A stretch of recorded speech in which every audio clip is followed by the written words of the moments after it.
யாழ் செம்மணி மனித புதைகுழியில் நேற்று வரை மேற்கொள்ளப்பட்ட அகழ்வின் போது 46 சான்று பொருட்கள் அகழ்ந்தெடுக்கப்பட்டு நீதிமன்றத்திடம் கையளிக்கப்பட்டுள்ளன. செம்மணி சிந்துபாத்தி இந்து மயானத்தில் அடையாளம் காணப்பட்ட மனித புதைகுழியில் முதலாம் கட்டமாக 9 நாட்கள் இடம்பெற்ற அகழ்வு மற்றும் இரண்டாம் கட்டமாக 21 நாட்கள் இடம்பெற்ற அகழ்வில் 46 சான்று பொருட்கள் அடையாளம் காணப்பட்டு நீதிமன்ற கட்டுக்காவலில் வைக்கப்பட்டுள்ளன.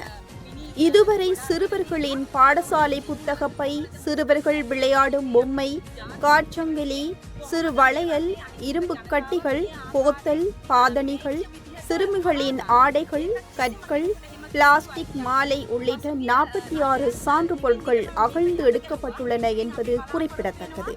இவ்வாறு இருக்க தமிழ் மக்களோடு சேர்ந்து சிங்கள மக்களும் இதற்கு ஆதரவு தெரிவித்து போராட்டம் ஒன்றை முன்னெடுத்து வருகின்றனர். මේවා නීති ඉදිරියට ගේන්න ඕන.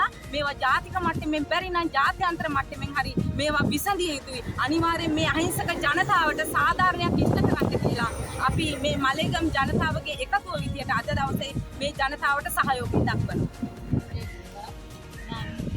வடக்கு தாயக செயலருடைய வேட்பாளராக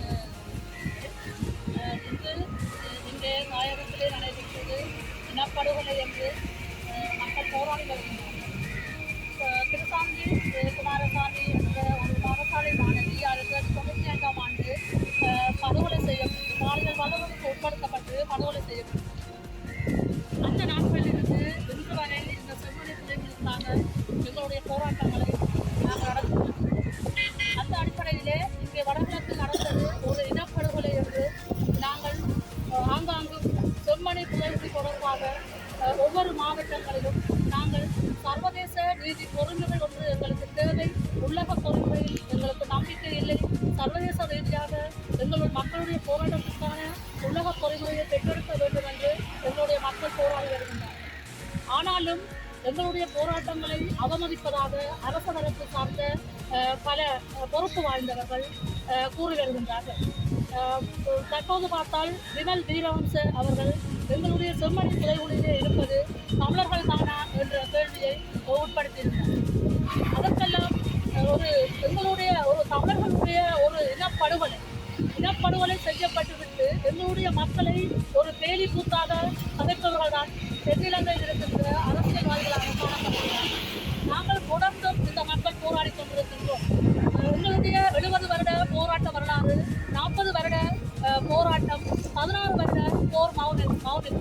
அந்த மௌனிப்புக்கு பின்பாடும் எங்களுடைய இந்த தமிழர் தாயகம் வடகிழக்கை பொறுத்த வரைக்கும் தொடர்ந்து தங்களுடைய உரிமைகள் சார்ந்து போராடி கொண்டிருக்கிறார்கள். இந்த செம்மணியை பொறுத்த வரைக்கும் நேற்றிலிருந்து இன்றை வரைக்கும் 101 எம்புக்கூடுகள் தென்பட்டன. அதில் 90 வகையான முழுமையான எம்புக்கூடுகள் கண்டெடுக்கப்பட்டது. 2 எம்புக்கூடுகள் சிதைவடைந்த நிலையிலே காணப்பட்டது. அங்கே காணப்பட்டது பச்சிளம் பாலகர்களுடைய சூப்பி போத்தல்கள். அதாவது அவன் பால் ஊட்டுகின்ற அந்த சூப்பி போத்தல்கள், அவன் பாடசாலையில் கல்வி கற்கின்ற அந்த புத்தக பைகள், அவன் விளையாடுகின்ற அந்த பொம்மை குட்டிகள், சிறுவர்களாக, சிறுமிகளாக, பெண்களாக, வயோதிபர்களாக அனைவரும்